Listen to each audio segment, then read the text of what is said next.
जय आदिवासी, जय आदिवासी, लड़ेंगे, लड़ेंगे। धन्यवाद। आज रोज घણા વર્ષોથી આપણા સમાજની જળ જંગલ જમીન અનેક જે પણ આપણા સમાજ સાથે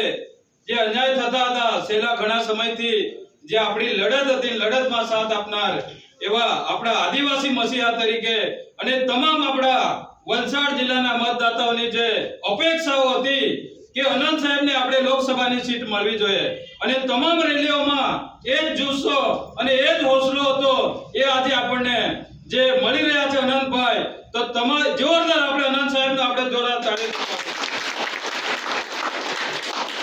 સાથે આપણા સમાજના પ્રશ્નના વાચા આપનાર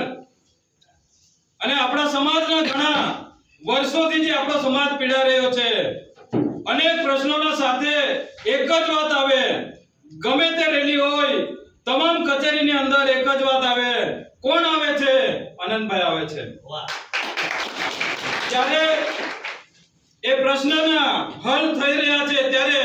આજે જ્યારે આપણા 100 આદિવાસી વિસ્તારની અંદર જે આપણા સમાજને એક નેતા તરીકે જે જરૂર હતી એ નેતા આજે મળી રહ્યા છે તો અહીં ઉપસ્થિત મારા આમ આદમી પાર્ટીના તમામ જિલ્લાના હોદ્દેદારો જિલ્લાના તમામ કાર્યકર્તાઓ એ તમામ આજે અહીં ઉપસ્થિત છે ત્યારે તમામ જિલ્લાના હોદ્દેદારોને પણ હું અભિનંદન અને ધન્યવાદને પાત્ર કહીશ કે આપણી લડતની સાથે આજે જ્યારે પ્રદેશ સાથે જે કોંગ્રેસ અને આમ આદમી પાર્ટી જે ગઠબંધન જે કરવામાં આવી રહ્યું છે અને સાથે રહીને આપણે જે આપણા લડત છે